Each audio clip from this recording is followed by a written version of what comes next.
Thank you. I am here on the floor to speak about the Cantwell-Hatch amendment, and I would call it up, but I know there'll be objection on the other side. But I do want to say that we will be asking for a vote on this amendment at some point in time. So for my colleagues, just to know that we will be demanding a vote on this issue. I thank the President, and I also want to ask unanimous consent to add Senators Levin, Brown, Alexander, Carper, Menendez, and Udall to amendment number 274. Without objection, so ruled. Madam President, we are here today to find ways to inject capital, confidence, and construction into our economy. And that's why I have worked so hard collaboratively with Senator Hatch and Senator Stabenow, who is now on the floor. I think Senator Hatch may come at some point in time, and with Senator Kerry and many stakeholders across the country to develop what is an economic recovery and reinvestment opportunity that leverages the incredible opportunity from plug-in electric vehicles. I want to thank my colleague from Utah for working so diligently on this issue and working in a collaborative fashion, bipartisan across the aisle, to work on what we think is one of the biggest economic opportunities for our country in manufacturing. If this stimulus bill is about figuring out ways to create tens of thousands of jobs and economic growth both in the short term and millions of sustainable jobs in the long term, then plug-ins are a big winner for the United States economy. According to a recent report by McKinsey & Company, the opportunity for electric vehicles could be a very attractive U.S. investment.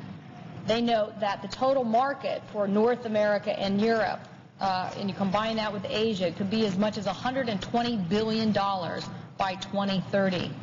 Now, I know President Obama recognizes this, and it's not a surprise that he sat down with Senator Hatch and I in 2007 to actually write the original plug-in vehicle incentive bill, and I thank the President for that. The President understands that plug-in vehicles are a game-changing technology. They really can change the way that we consume energy for our transportation purposes, and instead of paying the exorbitant prices we were paying for gasoline that we paid last summer, you can transform our electricity grid into a fuel source and be paying basically about $1 a gallon for our energy costs. That would help our nation get off our overdependence on foreign oil. So the President, in his goals for his administration, has said that he wants to put 1 million plug-in electric cars on the road by 2015. This amendment helps make that a reality. Within a 3-year stimulus window, our amendment would allow people manufacturing plug-ins or their component technologies like batteries to expense that capital investment. What we're doing is we're allowing that taxpayer to take this case to cover its cost instead of depreciating over a long period of time, to take that investment, make it work faster in a short period of time, so that battery technology and components become a more attractive investment in the United States. Now, this is very similar to what we're doing in the underlying bill with small business equipment and expensing. We're trying to say those investments will help create economic opportunity and stimulus right in the United States for small business. Well, here is a large-scale opportunity as it relates to battery technology and components. As President Obama said of the stimulus bill, quote, "This is not just a short-term program to boost employment. It is one of the investments that is of utmost importance. Areas like energy, education, healthcare, and new infrastructure that are necessary to keep us strong and competitive in the 21st century." End quote. I couldn't agree with the President more as I look at my state, the priorities of my constituents, to make sure that we are creating stimulative activity, but we are also looking to those areas of our long-term future where our country can best benefit. Manufacturing battery technology and components is game-changing technology. And if we can create that kind of opportunity here at home, it will create tens of thousands of construction jobs, engineering jobs, manufacturing jobs, not just in the near term, but lead to millions of jobs in the future. And this is just the type of investment that we need to be putting in a stimulus package. Now, know my colleague from Michigan is on the floor, and that she's very interested in making sure that battery technology gets built in the United States. Ford, for example, just announced that the cells for their battery system and the first plug-ins that they are going to do in hybrid production are going to be manufactured in Nersey. Now, Nersey is not some upper Midwest town. It's a city in France. And I think that Nersey highlights the fact that if we don't act, our competitors will. And in fact, if we look at this issue, the United States, we're already pretty far behind. Companies involved in the production of lithium-ion battery technology and battery manufacturing support, and the industry has over 250,000 jobs already in this area. We in the United States, we have no comparable lithium-ion facility in our country, none. U.S. auto executives have taken a look at this situation and have said, without homegrown suppliers here in the United States could become as dependent on Asian-made batteries as we currently are on Middle East oil. Now, if we're doing the R&D, if we have the opportunity to advance the technology, why aren't we also advancing the opportunity to be a player in manufacturing? And it's not just batteries. Asia has engineers and manufacturing expertise and the capacity to make many of these component parts. In fact, South Korea is a great example of following on this opportunity. Just a few weeks ago, their prime minister announced that South Korea would invest $38 billion over the next 4 years on environmental projects related to energy and the economy to create 1 million jobs. Now, we think $38 billion compared to the package that we have on the floor today, but $38 billion for a country whose GDP is 1/10 the size of ours, that would be like the United States putting $400 billion to match South Korea's down payment on a clean energy future. My friend, Would my friend be willing to yield for a question? Yes, I will. The senator from Michigan is recognized.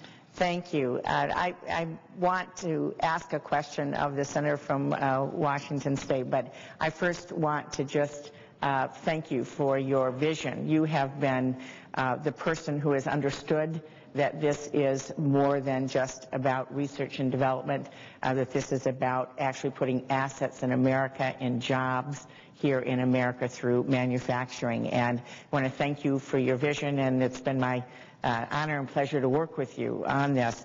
But I'm wondering if you are aware, in fact, of other countries, as South Korea certainly has been investing in this, but Germany last summer developed what they call the Great Battery Alliance. Japan created the first batteries, Ford Motor Company, in doing their first Ford Escape Hybrid, the first Escape SUV. Well, we were proud that was done in America, and in fact the battery came from Japan. So China, Japan, South Korea, Germany, India now has announced a manufacturing strategy. And so I would ask if you, as you look at this, if you have looked at those other countries as well. Well, I thank the senator from Michigan, and I thank her for her leadership on this issue as well, because she has been steadfast in saying that the United States needs to create manufacturing incentives in the plug-in area and to lead the future of the automobile industry here in the United States. And so I thank her for her question. She's absolutely right. The United States is falling behind. We have no battery production facilities in the United States, so we can pat ourselves on the back all we want about how we're leading in R&D and battery technology. But the time has come when Americans and people around the globe believe that we have to get off of fossil fuel and that the electricity grid holds great promise because the advent of these new battery technologies that are allowing consumers to go 100 miles per gallon with the battery charge and building an infrastructure. So, as my colleague mentioned, Europeans are also leading the way, knowing that getting that kind of manufacturing in their countries would be a big boost to their economies. And so our amendment doesn't say which companies would produce this battery technology. We're just simply saying that we should have some of this manufacturing in the United States. I'd like to ask my colleague to yield for one more question.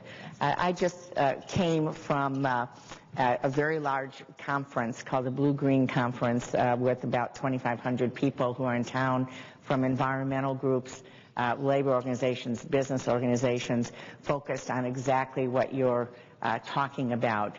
And I wonder if you are aware that we have had people on the Hill actually supporting this wonderful amendment and arguing that, in fact, there are jobs, good-paying jobs, available from doing exactly what you're talking about. I wonder if my colleague is aware of the extent to which there is such a broad coalition of people across this country now supporting exactly what you're talking about.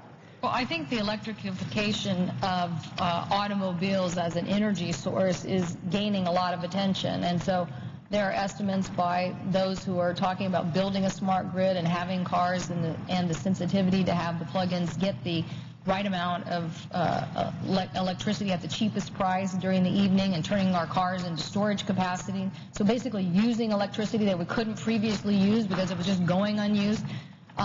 People believe that we could create 250,000 jobs in the very near future, and that we would be able to benefit from that as a basis of an infrastructure. I look at China and think the 250,000 they've already created and the 150 parts manufacturers, they have already created an economic opportunity, an edge for Asia in this marketplace that will continue to sustain them for the future of the automobile manufacturing industry. So we're at a totally new day and a new opportunity, and yet we are not capitalizing on the economic opportunity that is really going to transcend the way automobile transportation works. So I thank my colleague from Michigan for pointing those facts out and raising those questions because, again, she has been steadfast in this and understands that this is about a manufacturing opportunity for the future and how the United States as a manufacturing base, whether those are foreign competitors, whether those are new domestic companies that have never been on the radar screen, whether they're the domestic manufacturers that are working hard to make the transition to this new opportunity, this amendment would address all of those. And so, Madam President, I would just say in conclusion that today the United States is home to about 35,000 less factories than in the year 2000. So in that short period of time, we have lost around 4 million manufacturing jobs. Clean energy technologies, and particularly electric vehicle manufacturing, is an important opportunity, a keystone to a strategy that could help change that around. And that's why I'm offering this amendment with my colleague, Senator Hatch, and others, because it really can be effective stimulus today, but pay long-term dividends for the future of the U.S. economy. And I thank the President, and I yield the floor.